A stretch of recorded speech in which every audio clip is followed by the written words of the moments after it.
Welcome to the Where Do Gays Retire podcast, where we help you in the LGBTQ plus community find a safe and affordable retirement place. Join Mark Goldstein as he interviews others who live in gay-friendly places around the globe. Learn about the climate, cost of living, healthcare, crime and safety, and more. Now, here's your host, Mark Goldstein.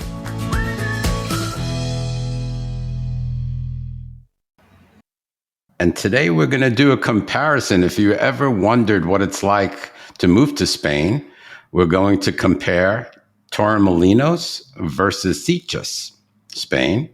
And today we have two guests. We have Richard Jasicki and we have Leo Boni. Richard is from Torremolinos and Leo is from Sitges. We'll tell you a little bit about each of these gentlemen. So start off with Rich. He just turned 65 in May. That's a milestone.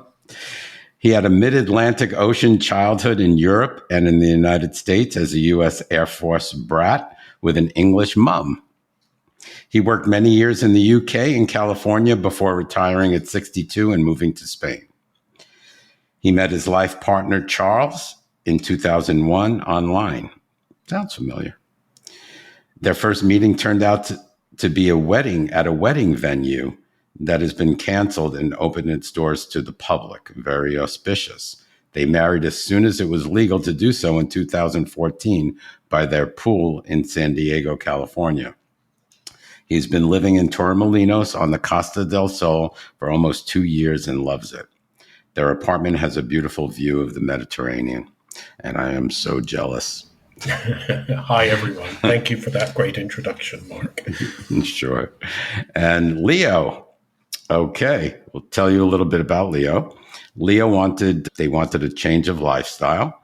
They lived in the San Francisco Bay Area and were both tired of the cost of living, lack of vacation time, and not being able to shake the feeling that they cannot afford to retire there. He is Italian by birth, so at first they wanted to move to Italy. They chose Spain because of its weather and infrastructure. They made an exploratory trip to Barcelona and liked it, but didn't fall in love with Barcelona. They did fall in love with Sitges. They moved to Barcelona first for various reasons, mainly because this was pre-pandemic and his job required him to be in the office located off Pasig de Gracia in Barcelona. When quarantine time came, they took the opportunity to move to Sitges. There were several deciding factors, being on the beach in a smaller town with a vibrant gay and food scene. Sitges offered them more tranquil life than they were looking for. He's an Italian citizen, so he and his partner have the right to live and work in Spain. For Leo, the immigration process was easy. There's always somebody with an in, both of you guys. It took less than 10 minutes, but for Bill, his partner, it took over 6 months. It would probably take me 3 years. Language can be a barrier, especially in Catalonia, where many Catalans won't speak to you in Castellano. He's been yelled at for not speaking Catalan. It's a shame because it sometimes makes you feel unwelcome, especially if you've taken the time to learn Castellano. The Catalans can be insular at times. I recommend learning Castellano because everyone speaks it, even if they won't speak to you. Sitges is approximately 30% expats, and many people here speak English. Still, he finds it pleasant to learn the language so he can fit in better. Also, it makes traveling, reading the news, visiting the doctor, and participating in local events more accessible. Very true. He feels that if you move to another country, you should try to learn the language, which I totally agree. Before I welcome you both, I'll tell the audience a little bit about both places. We'll start off with Torremolinos. So Torremolinos is situated, and correct me if I'm wrong, okay? Torremolinos is situated in southern Spain within the Andalusian region, specifically in the province of Malaga. The town lies along the renowned Costa del Sol, a Mediterranean coastline famous for its sunny beaches and vibrant tourist appeal. Positioned just 12 kilometers southwest of the bustling city of Malaga, Torremolinos benefits from its proximity to a significant urban center and international transportation hub. Its coastal setting offers a blend of beautiful beaches and easy access to the more extensive amenities and cultural attractions in Malaga. Sitges. Sitges is located in the northeastern region of Catalonia, Spain, nestled along the Costa Garraf. Is that correct? Okay. Correct, yes. This picturesque town is approximately 35 kilometers southwest of Barcelona, making it a favored destination for those seeking a blend of beachside charm and accessibility to a central metropolitan area. It's positioned between the Mediterranean Sea and the Garraf Massif mountain range, provides a unique geographical setting with stunning coastal views and easy access to the natural beauty of the mountains. Sitges' proximity to Barcelona offers the advantage of convenient travel links and the cultural richness of one of Spain's largest cities. So welcome, gentlemen. Welcome to the podcast. Thanks, Mark. Thank you so much for coming.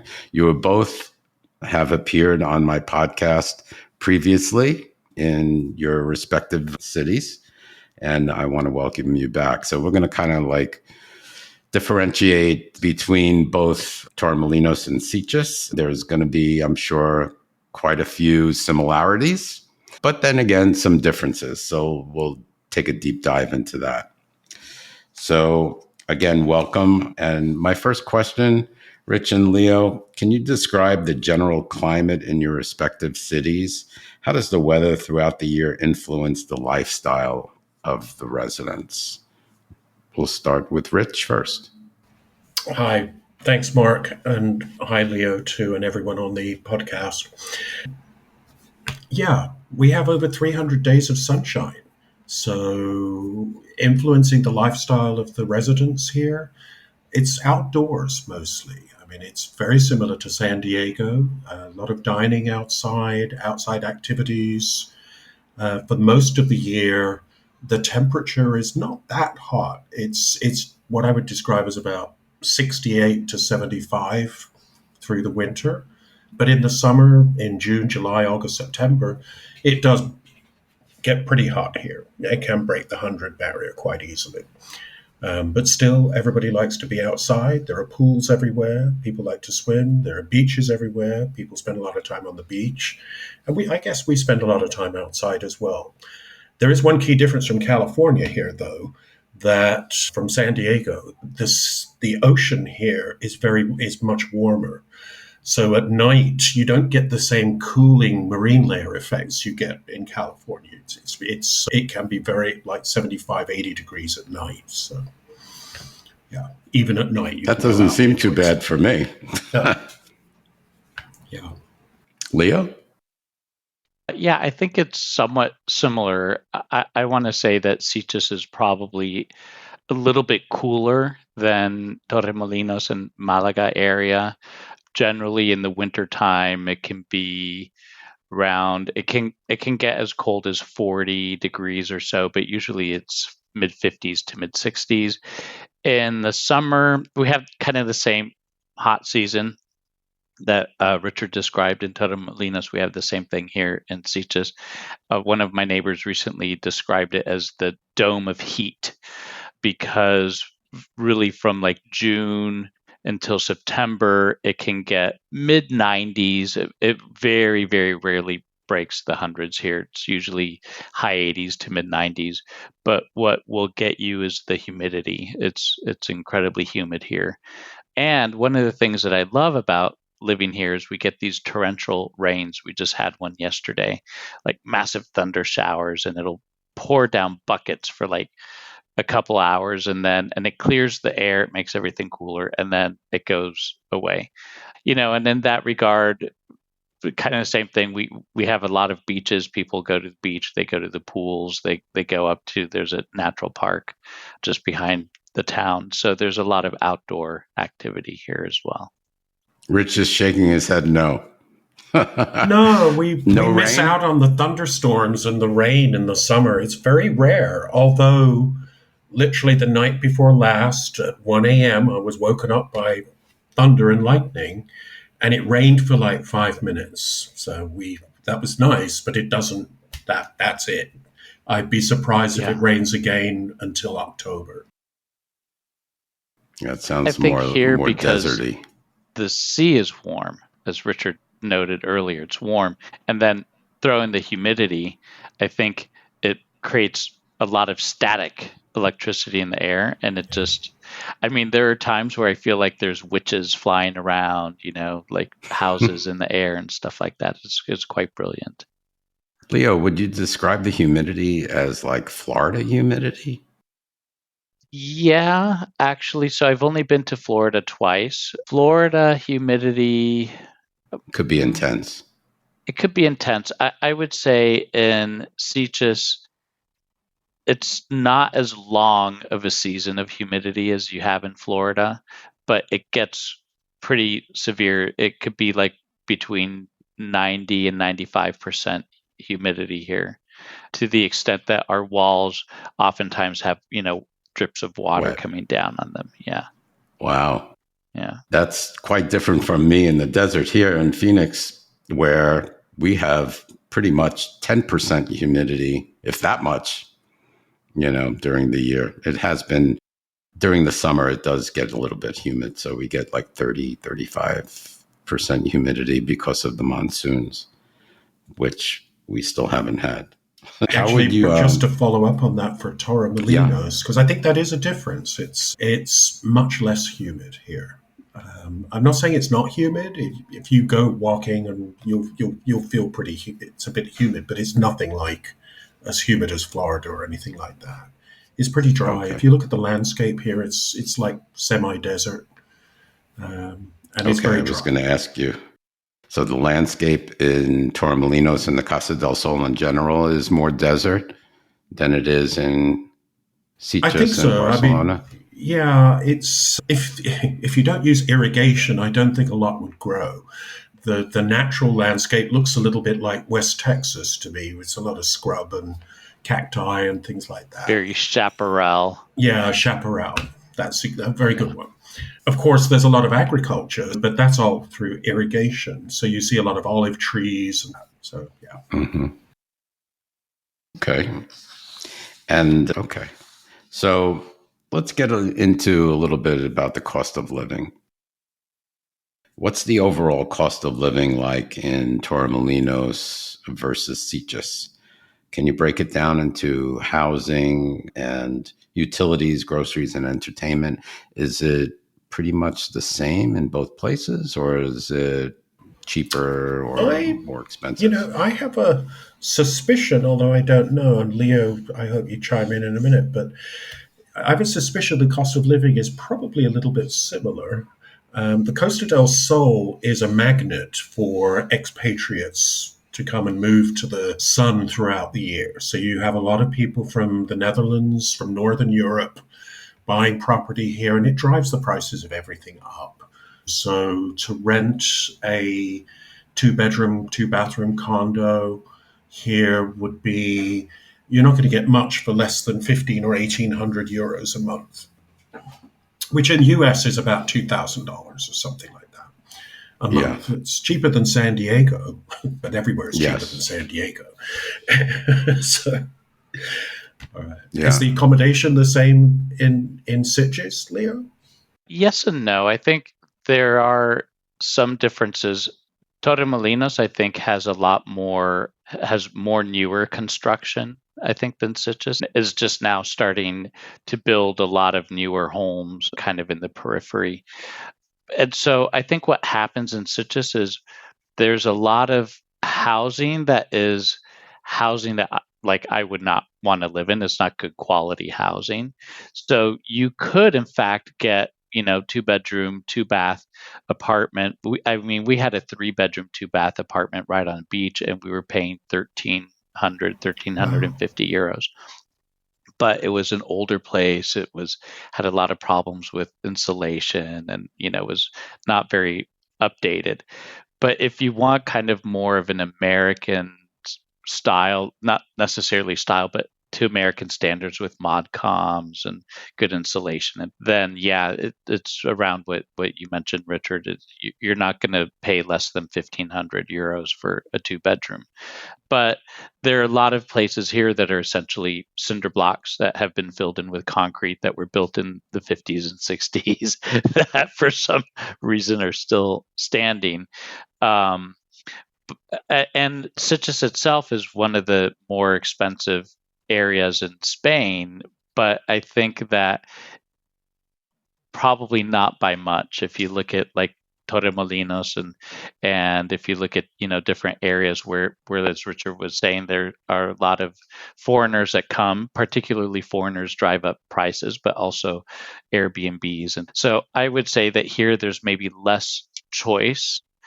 There's less of a variety of places than maybe in Torremolinos, also because Sitges is a fraction of the size. It's not nearly as large. Yeah, no, but I wouldn't be surprised if I could find a place cheaper than Richard could. Yeah. Okay, so that's they're interesting, both similar. Actually. Yeah, because I can fill in a bit. I'll fill in a bit more.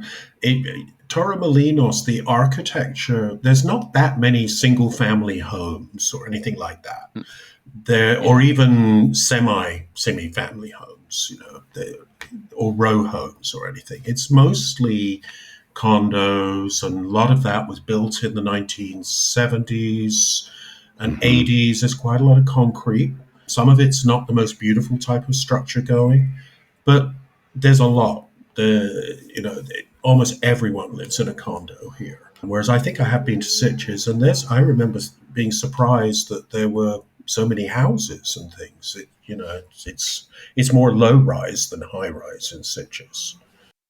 There are, and the interesting thing is that there's a history of people going to the New World and then coming back to Sitges, people from Sitges going to the New World and then coming back wealthy and building these big homes. So there's a lot of old modernista mansions that have then, kind of like San Francisco, that have been cut up into different apartments. But there is a whole neighborhood. The Vignette, for example, is not all, but mostly single family homes. And I think because this for a long time was a vacation spot for wealthy Barcelonans, people from Barcelona and from the surrounding area, that there are a lot of homes. The apartments tend to be closer to the center, I think, where things get more expensive. And then, where they're building out the new construction, for example, it's almost all semi-detached or fully detached single-family homes. Yeah, it's different. Yeah. And how about like cost of groceries, fruits and vegetables, market, supermarket, and is that? I would imagine that's the same. I suspect, I haven't done the price comparison, but we probably have. Do you have Mercadona supermarkets in Sitges? Yeah, Carrefour, Mercadona, yeah. Yeah, so I have I'm pretty sure the prices are standard throughout the whole country in those places. I may be wrong, we will go out and buy almost a week's full of groceries for under 100 euro. It's just the two of us. We don't need a lot of meat, so we're buying a lot of fruits and vegetables, and we don't drink alcohol in the house, so we're not buying alcohol. That would certainly make it go up, but not by very much, because good wine here is relatively inexpensive. But what I find to be super interesting is Spain is the number one producer of olive oil in the world. And when we moved here, a bottle of olive oil was less than 2 euros. And now that same bottle is like 9 or 10 euros. And so that's the thing that I'm like, I realize I'm spoiled. Inflation. Well, and also drought. It's drought where I live. It's drought. There's a lot of olive trees. Probably the major olive producing region. It is. You're right. Probably 50% is not being able to be harvested due to the drought. Our reservoirs are down to like 20% of what they should be. So the drought is very serious. It's affecting agriculture hugely. It is, yeah. And climate change I've been has... thinking about flying to Europe or to Italy just to buy cheap olive oil and bring it back. That said, Send I me will some. say this. The quality of the olive oil you can get here is absolutely beautiful. I make fresh vinaigrette salad dressings, and you have so many different varieties of olive oil, and they are about 9 or 10 euros for, I think it's a liter, is it? I don't know how big the bottle is, but it's Yeah, it's it's a a sizable liter, yeah. bottle. It's not like Costco size, but no, it's good stuff. I wonder if it's the same price as here. I forget what olive oil costs here. It was approaching the same price as it was, as I remember it being in California when we Yeah. moved here 5 years ago. But when we first moved here, we would go shopping and walk out of the store with literally, our little old lady cart filled with food and have spent only maybe 30 euros. And now that same food will cost 60, 70 euros. So definitely inflation has really hit Spain pretty hard. Yeah, just like it has here too. Yeah. We can go weekly for two of us. We spend in the high 100s to 200 easy, and that's not even including Costco. I think we're below the 100 for us. We don't tend to do a weekly shop because we literally have a Mercadona and a Carrefour supermarket right outside our urbanization within like 200 yards. So we tend to just hop over when we need stuff. And people tend to, the refrigerators people have here are not that big. Small. So you tend to shop fresh food every other day, see what's fresh. And I think we probably spend 80 euros a week or something like that. And we buy some wine, but that's like 165 a bottle for reasonable quality wine. Oh my God. So, it doesn't break the camel.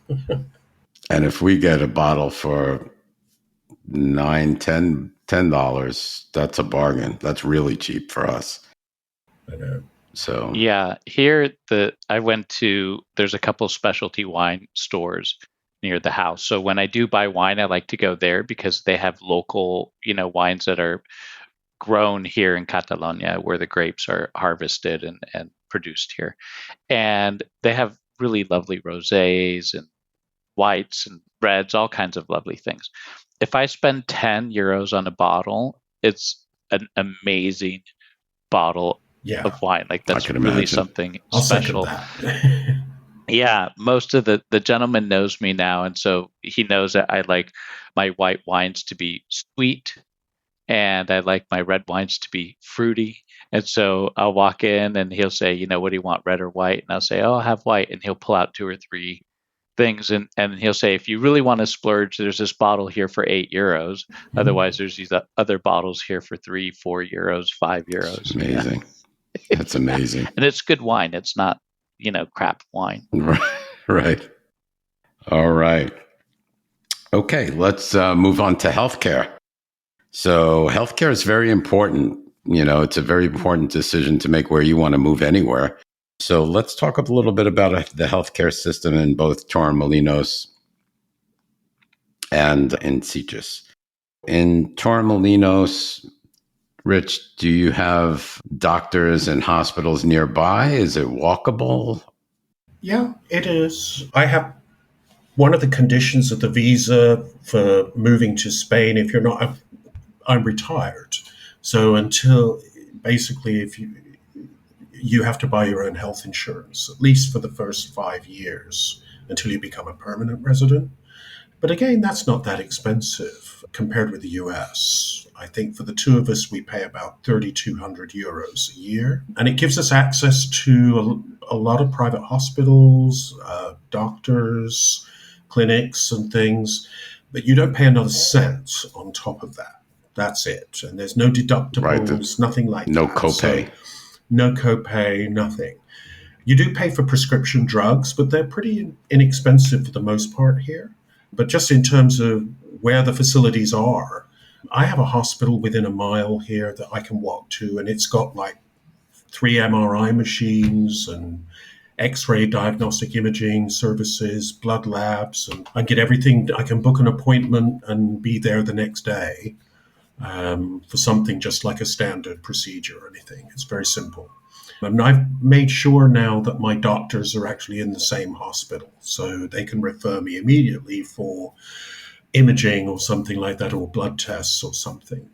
It's nice to have it all together. But there are many other doctors. When you get your health insurance, it'll say, here's all the 65 doctors within 5 miles of where you live. So, yeah, it's pretty Do easy. they speak English? Yes and no. What you tend to find is the reception personnel speak only Spanish, but the doctors themselves, they can speak English, although they do lapse back into Spanish very quickly. So you have to keep pulling them up and saying, normally I would try and speak Spanish with you, but because this is a healthcare issue, I want to be very precise about my understanding of what you're telling me. They're very helpful. Do you feel like you need a translator? No, I'm lucky. Especially in that. I think my husband Charles his Spanish journey, he's not as far along the journey as I am in terms of learning the language. So quite often I go in with him, but usually the doctors will speak more or less reasonable English with you. But as for the reception people, if you might have to make a call to make an appointment or something like that. And that can be a bit challenging because you say, ¿habla usted inglés? ¿Habla usted inglés? And no. No entiendo. Then you just have to go back to school. I'm okay. I can deal with that now, which is good. But equally, this hospital I go to, which is HM Hospitals, they have an app and I can dial up an appointment using the app on my iPhone and all of that. So that's what makes it much easier. Okay. Leo, how about you? Can you walk to a hospital? Are they accessible to you? And do they speak English? No, and sometimes. So Sitges does not have a hospital. We have several medical clinics where you can go see a doctor, where you can go get your blood tests, where you can, have different scans and stuff like that done. And they have a CAP, what they call a CAP, which is the Catalan version of their medical administration. It's not quite a full hospital, but it's their public services, medical public services. If it's an emergency and I need to go to an actual hospital, then I will go to Sant Pere de Ribes, which is about 15 minutes away by car, or I'll go into Barcelona. But there's a couple of things that I think are different for me than they are for Richard. One is I'm working. And so because I'm working, I qualify and I'm paying into Social Security, I qualify for public health care right away. And as an Italian citizen, I'm entitled to it anyways. But Spain does not, contrary to popular belief, Spain does not have a national healthcare system like in Britain. What they have is every region has their own healthcare system. And then if I'm a resident in Catalonia, but I'm not paying into Social Security, I'm only covered in Catalonia. If I'm paying into Social Security, I'm covered nationally, and indeed I'm covered in the European Union. So that's one slight difference. Now, we also have private insurance because it's easier to see a doctor. There's more options with English-speaking doctors, or in my case, I find either an English or an Italian-speaking doctor. Either one is fine with me. And I do have an app, and I can call as well. And also I can do video consultation. So there were times where I ran out of my medication, for example, and I just needed someone to refill it. So I just made an appointment online and I said, here's my medication. Will you refill it? And they look in the system and they're like, oh, I see Dr. So-and-so prescribed this to you. Sure, we'll just do a refill for you. So that's convenient.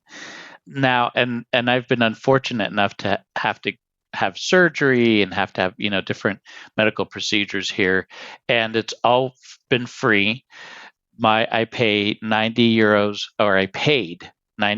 a month while I was unemployed for health insurance. And now that I'm employed for that same private health insurance, I get it for free from my employer, and I have to pay 24 euros a month for bill. So it's very cheap and it's very high quality. And, the language. So one of my doctors is an internal medicine doctor, and he's a hoot and a half. Every time I go visit him, we end up giggling and laughing more than anything else. But he doesn't speak English. And so he'll speak to me in Catalan. And then I'll answer him in Spanish if I can, or I just answer him directly in Italian. And we understand about 80 or 90%. There are times where I don't quite understand what he's saying, or he doesn't quite get what I'm trying to say. And then we just pull out the phone and do Google Translate, and that works as well. There's ways around it, but it's relatively comparable to Richard. It's not like in the US where, in the US I was paying, I think, $1,200 a month for medical insurance through my employer. And here it's free for me, and it's less than 30 euros for my husband. I have a question. I was always under the impression that if you apply for a retirement visa to Spain, the first year you must get private health care. And then after that, you're entitled to go onto the public system. Is that correct? You have to pay for it. The public. I think you can get the paid public, which I think is probably 120 euros a month, maybe, or something like that.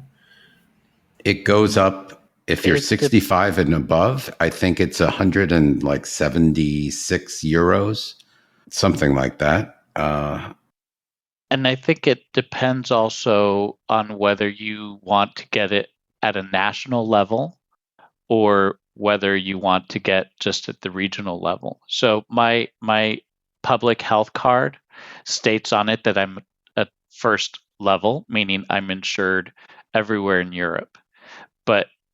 And I think that if you are paying into the system, which is essentially like Social Security, I think you can choose whether you want one level or the other. But I'm not 100% certain on that. Okay. Well, we're sticking with the private.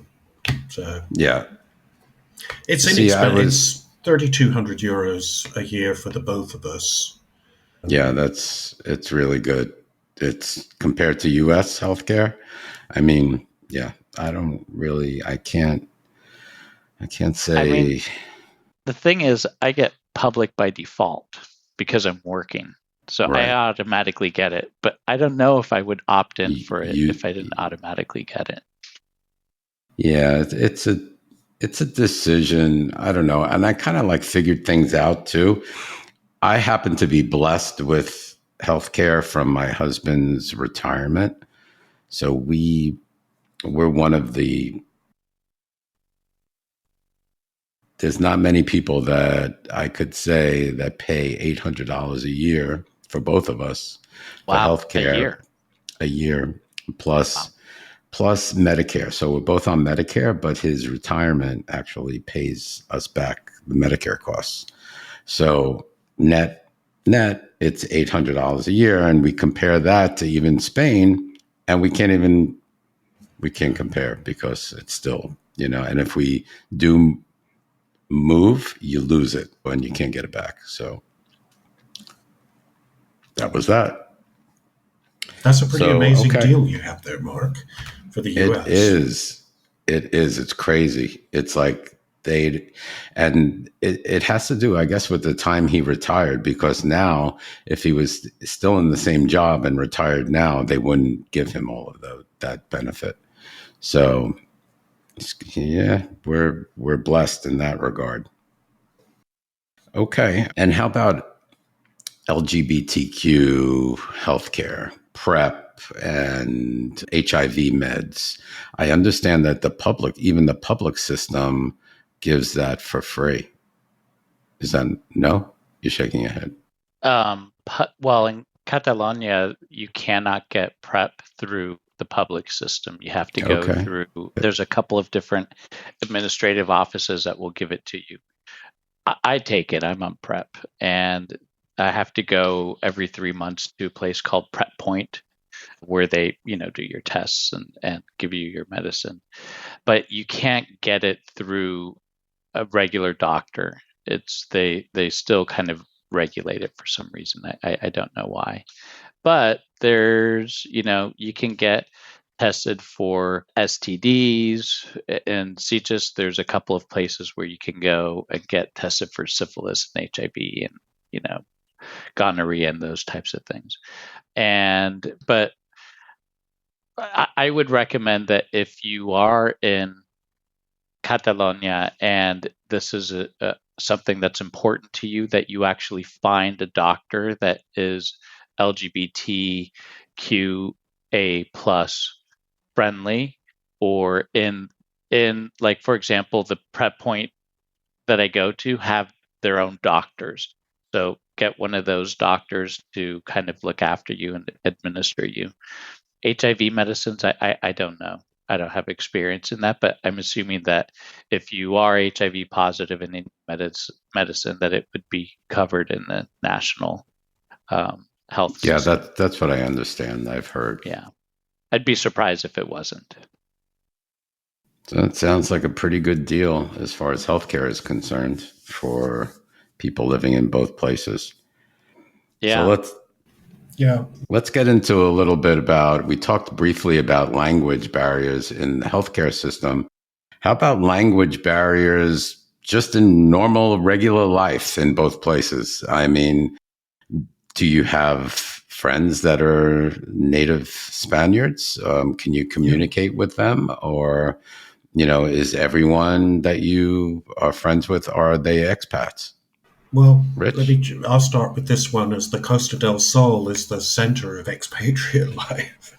I will say this about Spain as a country and as a culture. It is the most incredibly welcoming and open culture.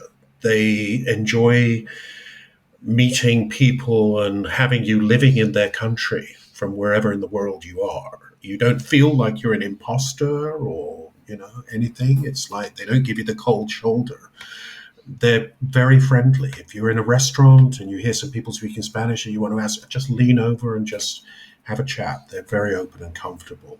In terms of our friends, we have a mix of everything now. We just had our 65th birthdays. The tradition here is that you, as the birthday person, you take people out for lunch and you pay the check. So Charles was 65 3 weeks before me, and I was 65 3 weeks after him. So in the middle of that sweet spot there, we got two birthdays for the price of one celebrations. So we took like Happy 20 people birthday. out for lunch. And I gave a speech in Spanish and in English with jokes and everything as well. And because there were several people there who could only speak Spanish. And then there's quite a few people who can only speak English. And then there's the most people will trade. They'll speak some Spanish, some English. I'm sure it's the same everywhere in the world. If you speak a little bit of the local language, people love it.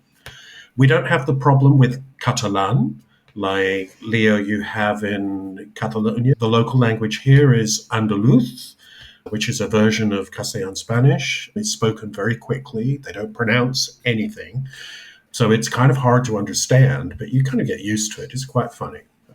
But the people are sweet. They really are. You still talk with the th?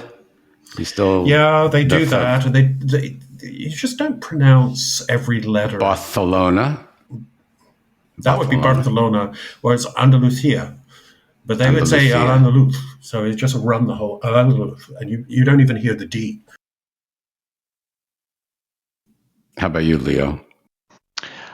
One of the things I love about living in Catalonia in general, and I think particularly in Sitges, is there are people from all over the world. In general, I find Spanish people and Catalans to be very warm and very welcoming, same as Richard. I do have friends that are Spanish. I have friends that are Catalan. I have friends that are French and American and English, kind of all over the place. And even today, we were sitting eating brunch at a local cafe that's owned by a French couple, jibber jabbering to them in French, and then I got in a conversation with the ladies next to us in Spanish because they were complaining about someone smoking behind us and asked me if we could close the window. And then, later today I'm walking the dog and I met some Italian friends. So in any given day, I might speak 4 different languages here and there. And I find that most Spanish people in Sitges at least speak a little bit of English, but the proper thing to do is people in Spanish or indeed in Catalan. If I see someone on the street here, I won't say buenas or buenos dias. I will say bon dia, which is the Catalan version. Sounds like Portuguese. It is. It's very similar to Portuguese. Well, bon dia is very similar to Portuguese. And, it's just a little bit different. Now, the only thing I would say is that Catalonia does have, to this day, an independentista movement. It's losing steam. It's definitely losing steam.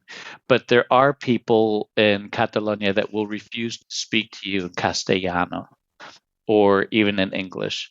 And I find that to be unfortunate because, you miss an opportunity to connect with someone. But also, you have to take it in the context of how Catalans were treated, during the Franco years. And also, it's a tiny, tiny minority of people.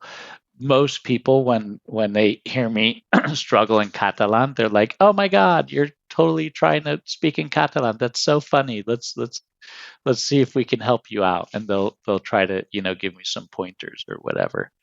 It's all good. I think if you meet people halfway, or if you even try to meet them halfway, that they always reciprocate. Do you have local friends that are Catalan? Yes. And actually, the funny thing is, I have 2 friends that are Catalan, but they will not speak to each other in Catalan. They're a couple. They will only speak to each other in Castellano. And That's they weird. actually said that they only speak in Catalan within their family. So when they're at home with their parents, they'll speak to each other in Catalan. But if you walk through Sitges, you hear Catalan everywhere. And personally, I think it's wonderful that they've been able to retain their language and their cultural identity, particularly given the hardships that they've been through. So I think it's really great. And I love hearing kids speaking in Catalan, but they will switch to Spanish right away when I start to speak to them in Spanish. And then I also have friends that are Spanish that are not from Catalonia, and they will jibber jabber either in Spanish or in English or a combination of the two. Is it similar or is it like totally different? Catalan is very different from Spanish. And actually, Castellano, if you want to get really technical, Castellano is different from Espanol, but they're the same language, but Catalan is a totally different language. For example, if you wanted to say please in Spanish, you would say por favor. Mm-hmm. But if you say it in Catalan, you say si us plau. So it's totally different. You hear si us plau. Or if you wanted to say like muy bien, very good in Castellano. In Catalan, it's molt bé. So I'd be lost. Different. After a while, it gets in your ear, and you hear it, and if you live there. Yeah, there's like other things like the word for window is ventana, la ventana in Castellano, but in Catalan it's finestra. Oh, like the French. Like the French, it's the same word as in Italian, la finestra. And that's the other thing is in Catalan they say per, P-E-R, but in Castellano they say para or por, depending on the situation. But Catalan does away with all of that. So I actually find Catalan to be quite a beautiful language when I hear it spoken, but it's not one that I have learned as much as I would have hoped to have picked up. All right.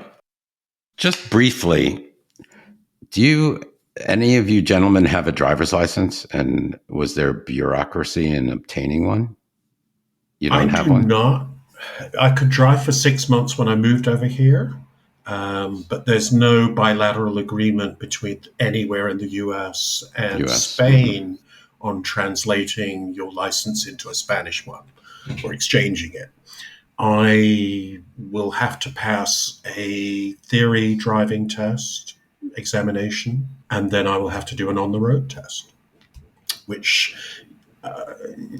there are many Americans who are living nearby, and most of them have succeeded in passing it. Sometimes it takes 2 or 3 goes, but it's not impossible. But yes, it's bureaucracy. And the other thing is you have to take the test in a dual control car, just like a teenager. So Right.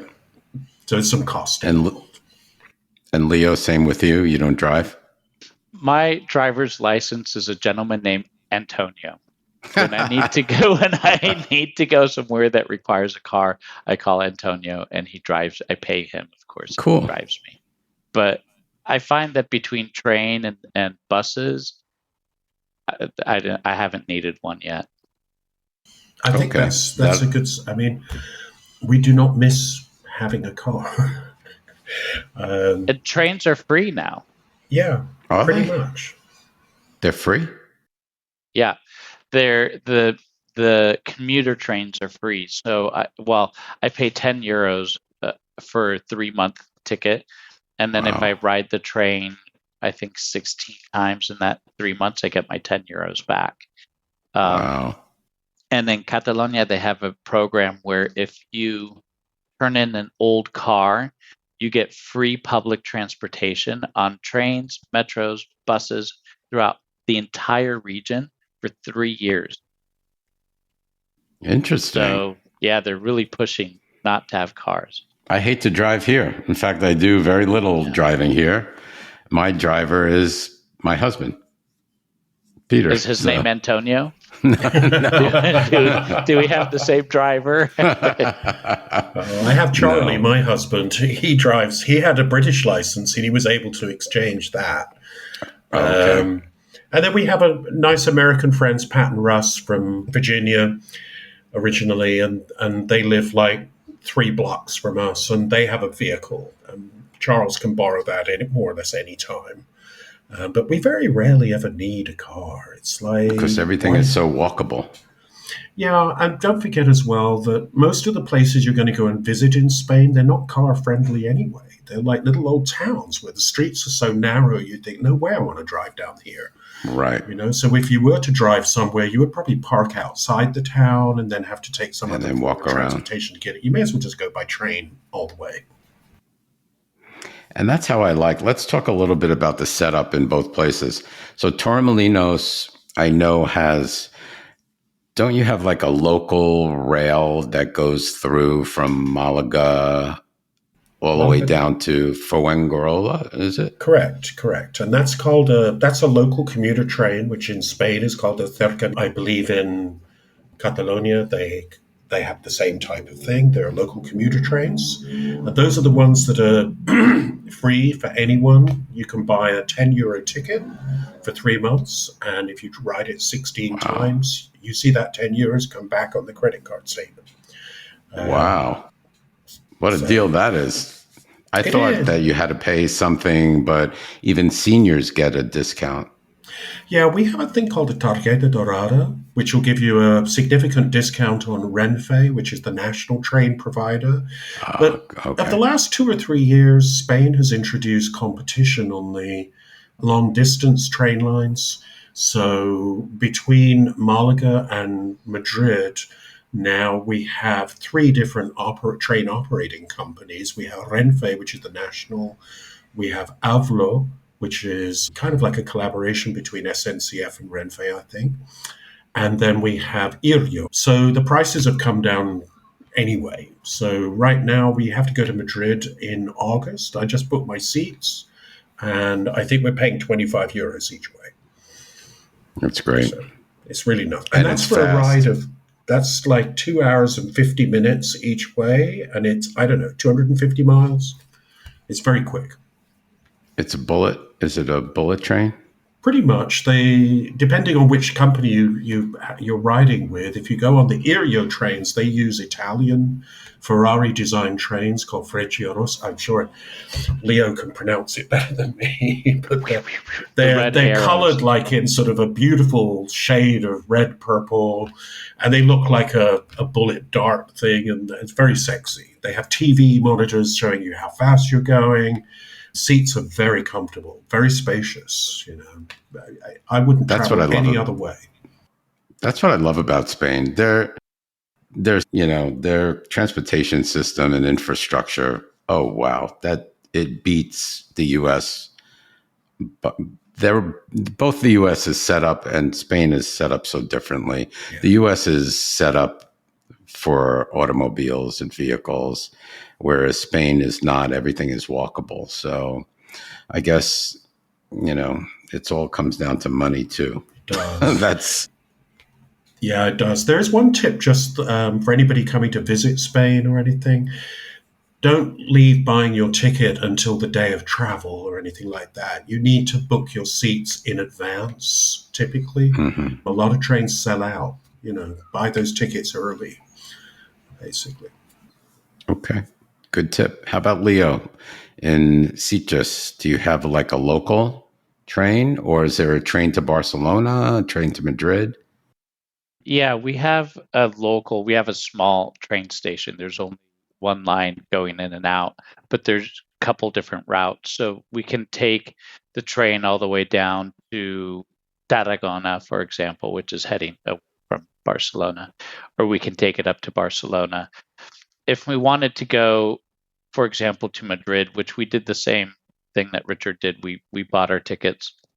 And I think we bought them on Ouigo, I want to say, which is Spain has more competition on their high-speed rails than I think any country in Europe, and they're constantly adding different things. But in order for us to do that, we had to first take the local commuter train to Barcelona Sants train station, and then from there hop on the bullet train.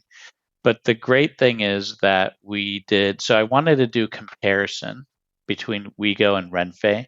So on the way up, we chose Ouigo, and we did their upgraded premium class, I think they call it. And on the way down, we did Renfe, and we did a first class in a quiet car. So there were kids, and it was totally quiet. And they were about comparable. At the time, Renfe was a little bit more expensive. We waited until about a month before our trip. So I think that I want to say that we paid 60 euros on the way up and 60 euros on the way down, which is kind of expensive, but we waited, and they were the equivalent of first class tickets. Yeah. But they go really fast and really, like, you don't notice how fast they're going until you turn and look out the window and you just see buildings flying by and whatnot. I do wish that Sitges had a better train system. Now, there are also a couple of buses that go out of the bus depot here in town. So depending on where in Barcelona I want to go, I'll either take the train or I'll take the bus. And the bus is usually a little bit quicker because it makes fewer stops. And the train has been unreliable lately because they've been upgrading the tracks. And so what's been happening is typical Spanish, as they upgrade the tracks, they create outages, and then a bunch of people broke into the construction site and started stealing copper pipes and copper tube wiring, and so that created outages. Twice we got stuck. Once was I got stuck at midnight in a town that was like 3 stops away. I was coming home from work, and I had to grab a cab to get home. But it's rare that happens. But like any system, there are problems here and there. Yeah. But I think Torremolinos probably has a more comprehensive train system than Sitges. We have one line coming out our direction. There's another line heading up, and then in Malaga there's a metro as well. You have a metro, I think, in Barcelona. In Barcelona, yeah. But how long does it take for you to get to Malaga? I went the other day. It took me maybe like 23 minutes or something from the train station. It's not, About half the time as it yeah. That's does not from bad. Sitges. Yeah. And there's a train every 20 minutes, so you don't have to worry about planning or anything. So, Leo, it takes you like 40, 45 minutes to get to Barcelona by train? Yeah. It can take as little as 35 minutes if I happen to catch one of the express trains, but I never try because I can never figure out which one is an express and which one isn't. So I pretty much hop on the first train that comes along, and it's usually about a 40 to 45 minute. But it depends on which stop I'm getting off at as well, because there's actually 4 stops in Barcelona. One is El Prat de Llobregat, and then you have Sants, and then you have Passeig de Gracia, and then you have Francia. And so depending on where in the city I want to get off, it'll take a little bit longer. Gotcha. All right. And of course, everything is pretty much walkable. So you can walk everywhere. You can walk to the store, you can walk to the pharmacy, you can walk to the doctor, hospital. Pretty much everything is walking distance in both You places. can walk if you want to. You can leave your friends behind. You can certainly walk. There are buses in Torremolinos as well. They're like 40 cents to go anywhere. It's amazing. But yeah, we walk everywhere. That's And we love great. it. I mean, if you try and walk in a US suburb, you find yourself on a 4-lane divided street or so highway or something. And Right. it's not a friendly place to walk at all. Right. Whereas here it's Yeah. beautiful. There are many other people walking at any time of the day or night. It feels very comfortable, extremely safe. Yeah, we like to walk. Love it. Love it. Love it. All right. Let's get into a little bit of arts and culture. Being originally from New York, I need my arts and culture fix every now and then. You know, theater, live theater. What's it like in Torremolinos, Rich? Not a lot. There are cultural events happening all of the time. This is a place where it's a destination place for people to come and have vacations. So there's a huge amount of entertainment everywhere. Like every bar has a live music, and there are quizzes, and Drag shows. bingo, and But in terms of theater and stuff, there is a theater, an English-speaking theater in Fuengirola, and we've seen a few shows there, and it's amateur dramatics. It's quite fun. We enjoy it, and we patronize. We go there. In Malaga, there are 3 or 4 theaters, pretty much universally Spanish speaking, but we've been to see like events at one of the theaters for the jazz festival and stuff like that. So, and Antonio Banderas, he has a theater in the arts district of Malaga as well. But everything they do, That's where he's from, Spanish. right? Yeah, he is from Malaga. That's where he's from. So yeah, but if you leave theaters out to one side, movies, we have multiplex movie places, like we can walk there, and then certain movies will have VOSE, which is the original version soundtrack. Typically, most movies are dubbed into Spanish, but if we went to see Avatar 2 in the original, basically, you can So see. you hear it in English? You hear it in English. You'll see Spanish Right. closed captions. Subtitles. Yeah. That's cool. How about you, Leo? Any culture, movie theaters or theaters in Sitges? A ton. Really? One of the things I love about Sitges is so we have, a couple movie theaters, but what I really love is we have a lot of art galleries, which is quite nice. We also have a lot of museums. We have several really beautiful museums in town. And then we have a bunch of different festivals during the year. We have the Catalan Music Festival. We have the International Movie Film Festival. We have a festival for food and wine. We have an art festival. We have, so that's one thing that I love about Sitges. We have like this really big music festival at the end of August, I want to say. I've never been so excited to see Tom Jones in my life. I went to see Tom Jones. He was like already in his 80s in the open air down in Terramar at the end of Sitges. But also with the advantage that we have as well is being in Barcelona, there's always something. There's always, opera, symphony, different museums. We've been to so many things in Barcelona, and of course all the modernista architecture, the Catalan National Museum. There's a natural history museum. There's the Palau de Música, which the palace itself is amazing, and then you're there, for La Traviata or whatever, and you're just like, holy crap! Wow. How did my life turn into this sudden splendiferous thing? So there's Leo, really a lot of.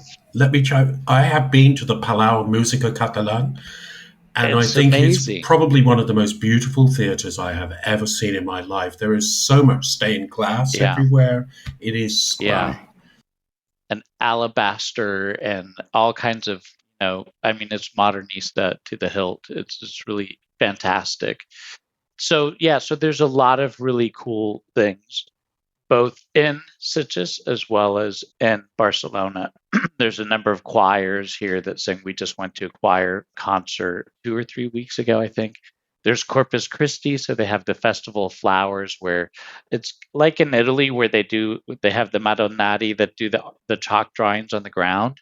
Here they do it in flowers, and so they have all these flowers, and they cordon off, gigantic sections of the town. So there's always something going on, which I really thoroughly enjoy. That there's so many, different options in terms of museums, theaters, and art and music and like that. Contrast Torremolinos a bit. Malaga has some of those types of things in terms of museums, but there's probably about 8 museums or something. We have a Thyssen Museum, we have the Picasso Museum. They have one in Barcelona as well. And then there's the Pompidou Museum down by the marina, which is modern art and stuff. So there's quite a few museums, but I wouldn't say it compares favorably to somewhere like Barcelona. I have been to Barcelona. There's just it's bigger and more. That's right. Barcelona has the advantage that it's bigger, and then of course Gaudi. With Gaudi came a lot of, but also Barcelona. If you think of it in terms of the Crown of Aragon, which was made up of Barcelona, essentially Catalonia and Aragon, and so they have this rich royal history here as well of the kings and queens of Catalonia.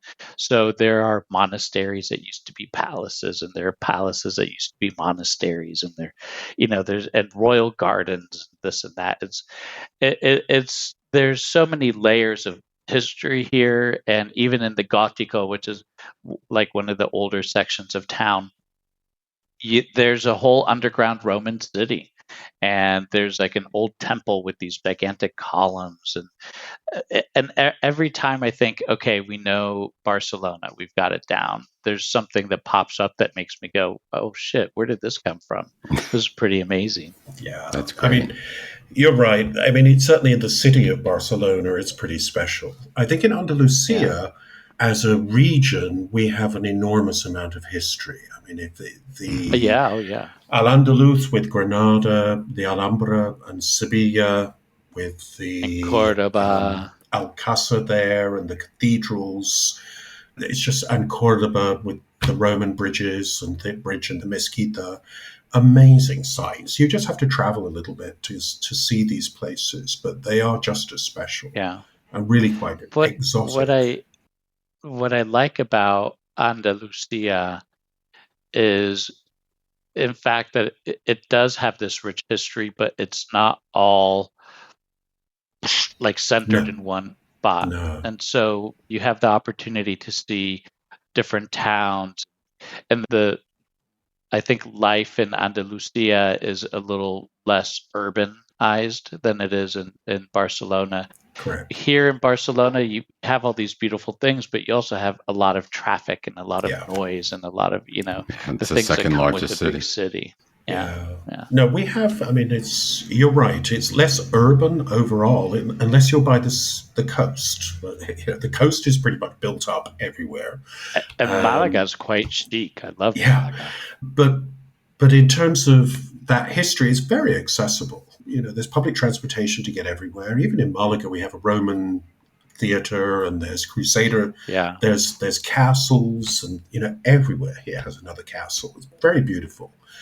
In terms of the ferias and things, I think that's a Spanish thing as a whole. There's barely a week goes by without some kind of fiesta or festival, something going on. And it's like you walk around a corner and you see horses I see that all carriages, and you think, what's going on here? And you just see, it says choir singing in the street. There's people dressed up. There's women in their flamenco type dresses, with the castanets sort of dancing. And they love to put on, they really enjoy having fun. That's one of the things I like about Spain. Yeah, we all like fun. Keeps us living longer. I love talking about food because I'm a foodie. I kind of love, that's my problem. I love too much food. I know that both places are excellent sources of dining and food, and all different types of food as well. I know that on the beach in Torremolinos, you can get sardines on the grill, like right on, fresh sardines and stuff like that. Espetos de sardinas. Yeah, it's a regional dish which, everybody here loves them. They have a little sword thing. Well, I'll start from the beginning. There's like every little cafe by the beach has a metal boat outside, and in that boat will be a bunch of sand and ash, and they make a wood fire using real wood in the middle of it, and then they thread these sardines onto swords, and then so you get like 6 or 7 on each sword, and then they lay them near the fire vertically, so the fish is like grilled vertically. And then you get presented with that at your table. And it's kind of like 3 or 4 euros for like whatever it is. It's better to sardines. That would be probably, so there's a lot of fish here, always fish. But you don't have to go far in Andalusia to get more of the country food. And that would be things like rabo de toro, which is oxtail. And it's like a stew made from the tail of the bull or the ox. Very tasty, very rich, absolutely delicious. And there's a lot of other country stews as well. We're still on that cultural journey, learning about the cuisine and everything here, and we've got a lot more to learn. But yeah. And you don't have a shortage of restaurants in Torremolinos. There are thousands. The challenge here is because in Malaga, as well as in Torremolinos and the entire Costa del Sol, the challenge here in Torremolinos is, most of the restaurants that you would see are more focused around the tourists. So it's like, they'll do whatever tourists want. If they're British tourists, then they'll do the sort of fish and chips thing or whatever. If they're Dutch, they'll have, you can buy bitterballen, and Germans will eat their Wiener schnitzels. You can find all that here. But there are some real gems of real Spanish things. And a lot of the beach cafes, which are called chiringuitos, they're really very exclusively Spanish menus. It's quite surprising. You can even get paella here, even though it's not from this region at all. That's more from Valencia. Valencia. Mm-hmm. How about you, Leo? How's the food? Apologies to any of the Catalans listening to this podcast, but I am not overly impressed with Catalan food. The quality is good, but there isn't any particular dish that makes my mouth water. They do have some traditional dishes like calçots, which are these sweet onions that they like to grill, and they have, different. But in general, I'm not really overly impressed with Catalan food. But there is good food in Catalonia. Much of it is not Catalan. So, for example, pinchos, which come from northern Spain, and tapas, which originate from Madrid, and paella, which comes from Valencia. Mm-hmm. They have all these things, and they're quite good. But I'm hard pressed to think of a Catalan dish that I really think, oh, this is really delicious. And yet there's really lovely seafood, and the food scene here is actually quite good. There's a large variety of different types of food. I'm impressed with how many vegan and vegetarian options there are throughout all of Catalonia. There are some amazing tapas places and amazing those places, but I don't associate that with Catalan food per se. Um, so it's interesting because the food in Catalonia is quite good, but Catalan food itself is, it's okay for me. It's not fantastic, but bear in mind that I grew up in a household where everything was made at home. Both my parents, my grandparents, even us kids, we all cooked. We grew up eating fresh pasta, fresh meals every day. And so I'm kind of spoiled when it comes to that. But I think the biggest difference for me is that, for example, if I go to Italy, I can walk into almost any trattoria or forno or whatever and get an amazing meal. In Catalonia, it's a bit of a crapshoot. You might get a really good meal or you might get a really terrible one. You don't always really know. But there are a lot of Italians here. Barcelona has the largest expat Italian community. And so there's a lot of really good Italian food here, which, when I'm feeling homesick and I just want to load up on carbs, I'll go out and get pizza or pasta. There's a place here in Sitges that has a really amazing pasta. My mouth is watering just thinking about it. But Catalan food, it's okay. So that's what makes Leo's mouth water is pasta? Oh, yeah. Yeah. Pasta and pizza. Getting hungry. Okay. Are there any LGBTQ friendly restaurants or bars? Are there gay bars? Everywhere. So if you want, I know in Torremolinos. If you want, there are many, many, many gay bars and clubs in Torremolinos, no shortage. The big challenge with Spain and Andalusia is that people don't go out until very late. So they don't really kick off until 11 or 11:30 at night is when they start to get busy. But in terms of gay-friendly places, everywhere is gay-friendly here. You can hold your husband's hand in the street, you can kiss another man, and nobody will even blink here. It's that kind of comfortable and friendly. I love that. You can kiss 2 or 3 men and no one would even blink. Oh, that's Is it true is it true in Barcelona as well? Sitges. And Sitges, yeah. So Sitges is very queer friendly. There, bars and restaurants, and even bars and restaurants that aren't necessarily oriented towards the queer community are, in fact, very LGBTQ friendly and very trans friendly, actually, society in general. I find it to be a very open society.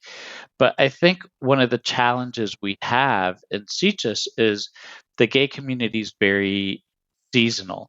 So the people that live in Sitges year round, for example, tend to be people a little bit older than myself. They're retired, they're in the minority.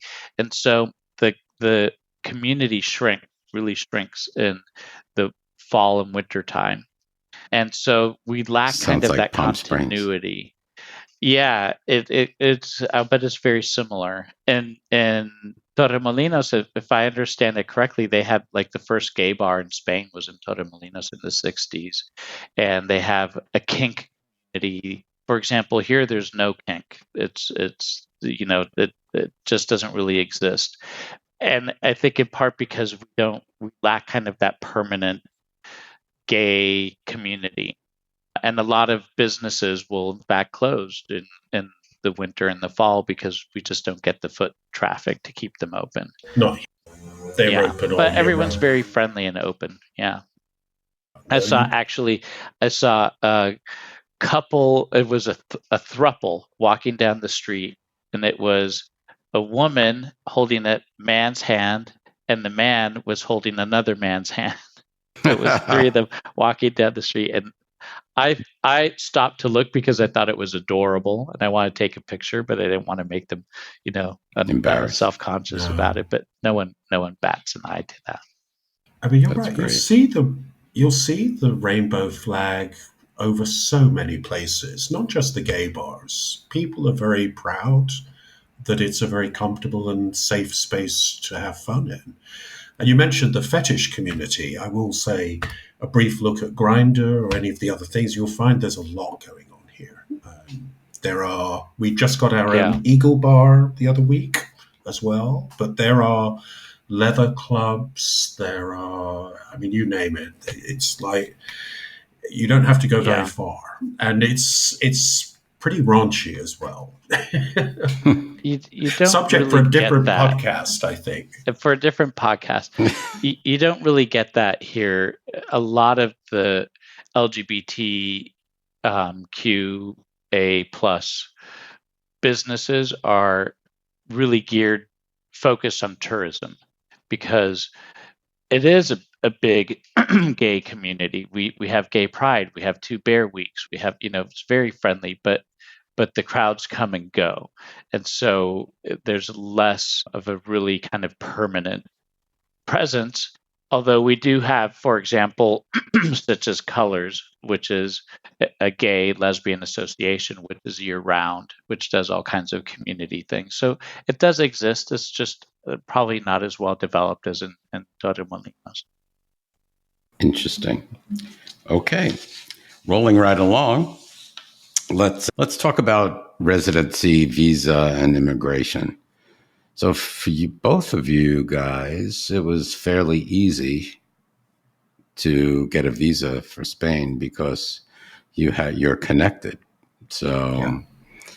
how about for the people? Do you know what it entails for those that don't have, other people living in the EU? Yeah, if you're retired, it's easy peasy. You get what's called a non-lucrative visa. You have to apply for it in your home country. You can't apply for it once you get here. But essentially, the Spanish government takes the viewpoint of if you want to come and live here and pay taxes and not take a job away from a Spaniard, come on down. So you have to prove that you have the means to support yourself and you have to get health insurance, and that's it. And most of our friends have done that. If you want to work, it's a little bit more complicated. You have to find an employer that will sponsor you, or now you can do a digital nomad visa, but I don't know how that works. No, I don't know how the digital nomad visa works, but I think they just launched it like in the last year. It's certainly seen evidence of it in the local newspapers and things. I think that probably gives you the right to come and be a digital nomad in Spain. Right. And again, as you'll long pay as taxes. you're working. Right. Yeah. It always boils down to taxes. The Yes. government wants to make sure you're paying them, and so long as you're paying them, they're happy. So speaking of taxes, let's talk a little bit about how that works. So if you're from the US, you're always, if you're a United States citizen, you're always going to be paying US taxes first, right? I don't know if it's first or last, but you have to file with the IRS as a US citizen. That you never get away from that. Right. But there's a double taxation treaty between the US and Spain, and indeed between Spain and many other jurisdictions as well. So if you're living and resident in Spain, you will pay taxes in Spain, and those will be determined by the federal government and your local autonomous region, sort of a combination of the two. And whatever you pay here, when you come to file for the IRS, you simply deduct what you paid here from what you would owe to Uncle Sam. And normally the taxes in Spain are probably a bit higher than the US. So what you end up filing in the US is zero anyway, basically. There is a key difference. Well, I don't know whether it's a difference. Let's hear what Leo has to say in a minute. But Spain has a number of different taxes. They have a wealth tax and income tax primarily, and property taxes. Income tax is pretty standard in most places, I think, with some minor adjustments between the autonomous regions. But the wealth tax, Andalusia abolished it like a year and a half ago. Last year. Mm-hmm. Yeah, well, they kind of like, you can have up to 4 million in assets, 4 million euros before it even starts to kick in. So Madrid and Andalusia are both effectively no wealth tax, and there's almost no inheritance tax here either. Basically, you get quite a big chunk of inheritance, and I can't remember, it's like 1 million or more. And then above that, it's discounted so heavily that you pay almost nothing anyway. Nothing. So there's a big push for Andalusia to attract rich people to come and live here. That's the reason why their taxes are so favorable. But the problem is, if the government changes, whether it goes left, right, whatever way, so does the taxes. So wealth tax could change, wealth tax law, inheritance tax laws can change too. I think recently inheritance tax was changed also in Valencia to zero, pretty much. Yeah. I mean, the government in Madrid, I mean, it has changed a bit in the last year with the elections, but it's the prime minister is Pedro Sanchez, and he's a member of the PSOE party, which is left of center. In Andalusia here, we are definitely right of center. We're the PP party. So we're always in conflict with Madrid. So whenever Madrid introduces a new tax, and they've done this, Andalusia within 24 hours will find a way around it, abolish it, discount it. Yeah. Right. And they have the power to do it. So each autonomous region does whatever the hell they want. So more or less. Within certain limits, yes. Leo? I think Catalonia would probably want to secede, but I don't think they're allowed to do that just yet. That Spain will never allow it. And also I think that Catalans themselves haven't really thought through what would happen if Catalonia became independent. But in terms of taxes, for me, it's slightly different because I'm working here. So my income originates here. So all of my taxes get paid here. And then, as Richard describes, I have to file my taxes in the States, but I never owe anything because the taxes here are higher. It's a progressive tax. So you pay 19% on a certain amount, and then anything above that amount, you pay 24%, then anything above that amount. So if you make over 100,000 euros, for example, you might at the top end be paying 38, 45%, but only on that portion of your income. And so at the end of the day, you end up paying more than you would pay in the States. Catalonia does have a wealth tax. When we first moved here, we had to fill out a form to state all of the assets that we had around the world. And fortunately, because they don't count your retirement fund, so they don't. If you have a 401k, they don't count that against wealth because it's they're tax advantaged accounts. If they did, we would have been hit with the wealth tax because here they say anything above 700,000 euros is subject to a wealth tax. And it's not very large for like the first million euros above 700,000 is like 0.02% is what you're paying. But who wants to pay that? I don't want to pay that. That's my money. I didn't move to Spain to get taxed on assets that I've had for years in the US. Right. And it's actually one of the things that is making us consider moving out of Barcelona, particularly we're thinking about selling our home in California. And if we do that, it will definitely bump us over. And I don't want to pay capital gains and pay wealth tax. And, at the end of the day, I might as well keep the house. So we're thinking, maybe when that time comes, we go and we establish residency in another region in Spain where they don't have a wealth tax, and then we don't have to worry about it at all. So if you liquidate a 401k or IRA, that is taxable too because you'd get taxed on worldwide assets. Is that correct? Yes, that's right. It's so if I pull out, let's say I have a 401k that's got, I don't know, let's say $1 million, and the first year I pull out 50,000 to live on. That 50,000 is taxed, but whatever remains in your retirement account remains tax sheltered and is not taxed. And also, Spain respects the rules of a Roth. So in the States, if you pull money out of a Roth, it's tax free. Right. And Spain also will not tax you on that income as well. Now that I didn't know, because I've heard the opposite. I've heard that Roth is taxed, and why have a Roth? No, but I think Leo, you're right. I heard this as well from my CPA over here. That would make perfect sense. I had to look it up because I'm like, do I keep putting money in my Roth at home? Is it worthwhile or should I not?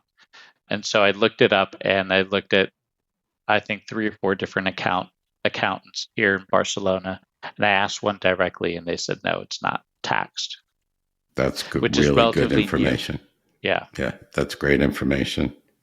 Thank you for that. Let's talk a little bit about crime and safety before we wrap up.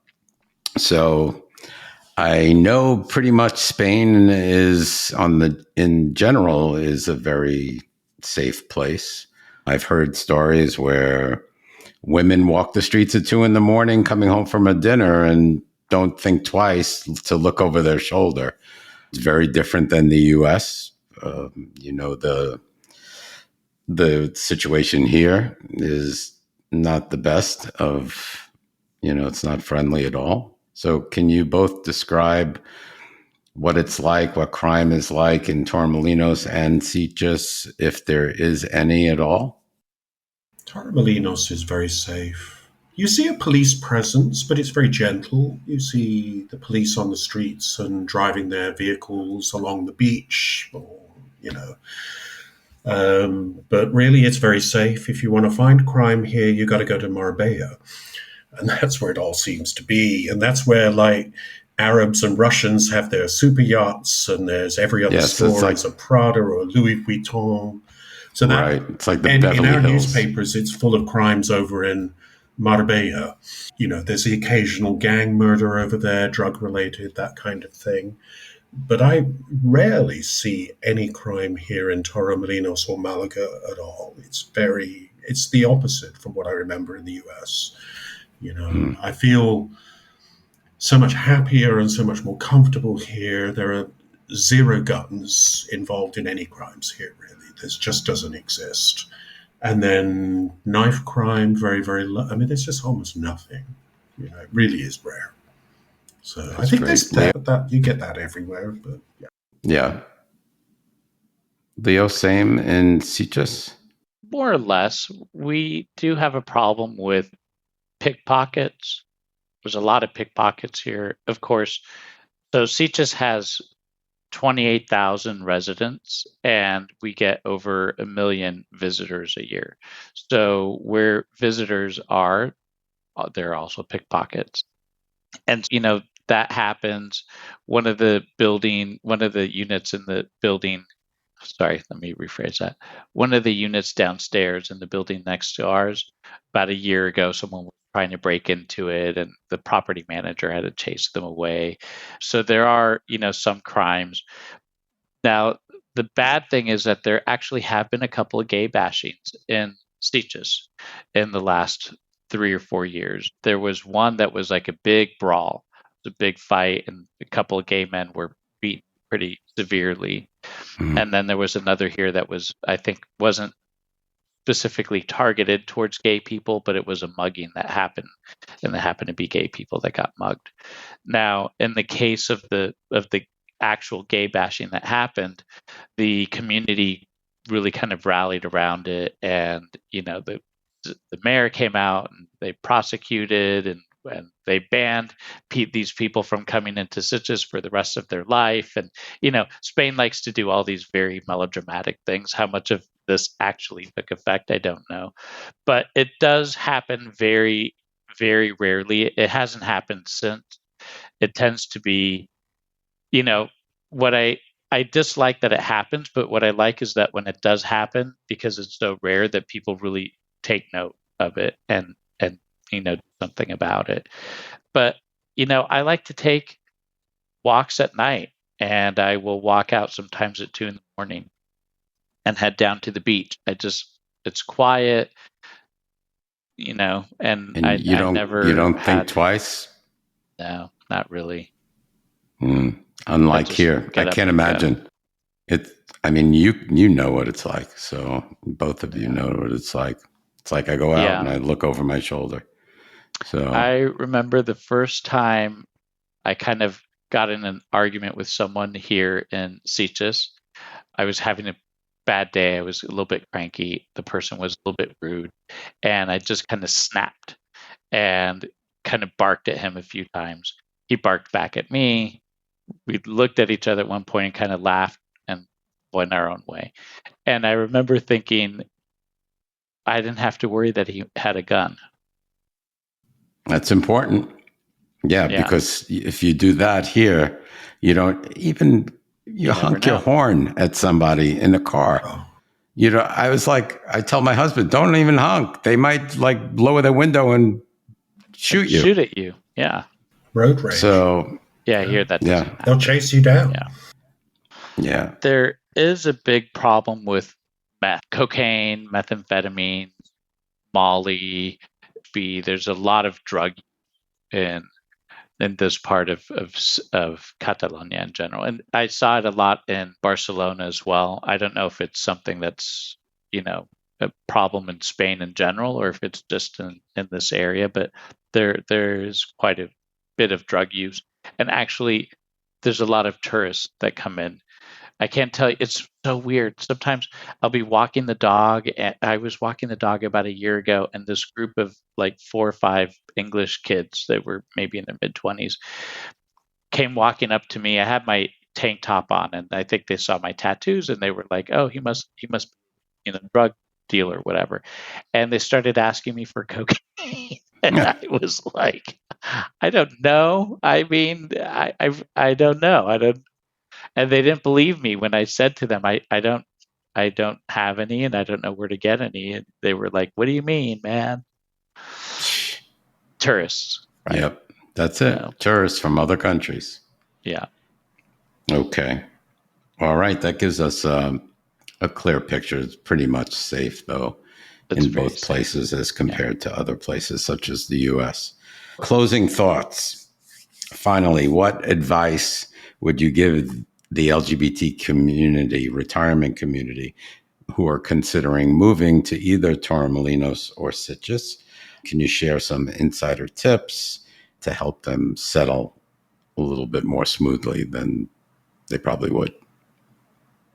Rich? Well, having just done this, we just took a punt and just did it, but we had no clue what we were aiming for. We just wanted sunshine and a different culture and wine and good food, which we found all those things. Now I'm here. I be a member of this group, Where Do Gays Retire? Feel free to ask questions to the group, Where Do Gays Retire? There are many gay people in Torremolinos and Malaga and all over who will help. It does happen. Everybody in the community is extremely helpful. I will say this as well, that there are plenty of Facebook groups to support people who are looking to travel and retire in a different location in this area. Mm-hmm. So there is Americans living in Malaga, there's expats in Malaga. Just look on Facebook and you'll find a bunch of groups there, and most of those groups are happy for you to ask questions, and no question is too stupid.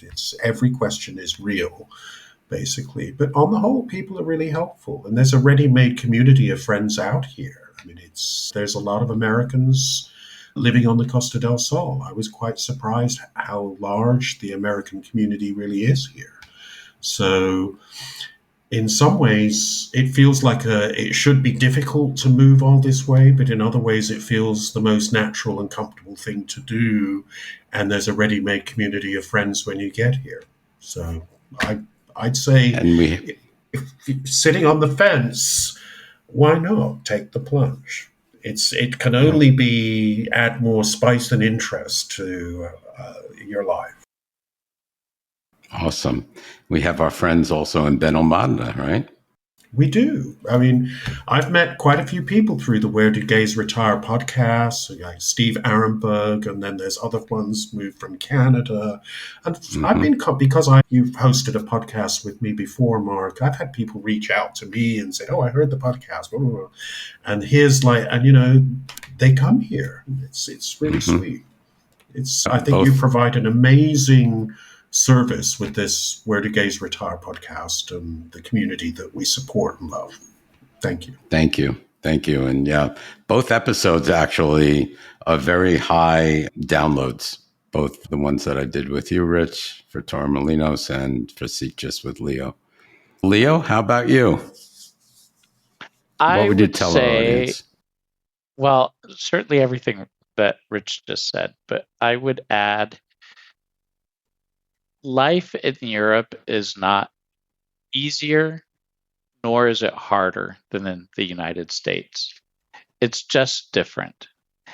So come with an open mind, come looking for an adventure, immerse yourself in the community where you are, and visit first. Come and visit first, and if you like it, why the hell not?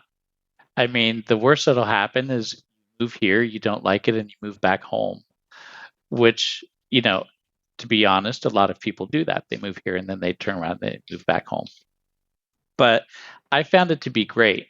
You have to kind of let go of any expectations or preconceived notions. You'll find some things here better than I anticipated them to be, and some things are not as good as I anticipated them to be. But in general, I mean, I've been here over 5 years. I have no intention of moving back to the United States. I feel very safe. I feel very comfortable. And it's not just in Spain, but I have Europe at my doorstep that I can travel around. We came back from France a couple weeks ago, and we're going to Ireland in August, and then probably to Italy in November.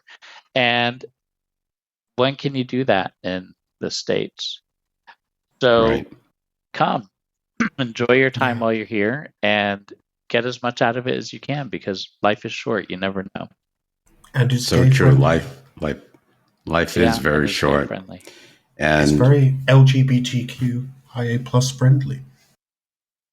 yeah, that's what we all want, community as well. And hopefully, knock on wood, when I retire, I'll come out and see you, both of you guys, in person. It would be We'll spend the day great at the beach. Yeah, Mojitos or Aperol Spritz. It would be great to meet both of you. So thank you. I want to thank you both for joining us today on the podcast. It's been great. Now we can compare Torremolinos to Sitges, and it's always wonderful to see you guys again. Really appreciate you both.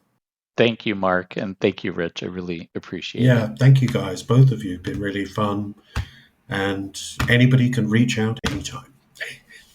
Thank you. And we'll talk to you soon. Thank you. Thank you for listening to the Where Do Gays Retire podcast. If you enjoyed today's episode, please subscribe to our podcast and consider making a donation by clicking the coffee cup on any page at www.wheredogaysretire.com. Each cup of coffee that you buy costs $5 and goes towards helping us continue the podcast. Thank you for your continued support.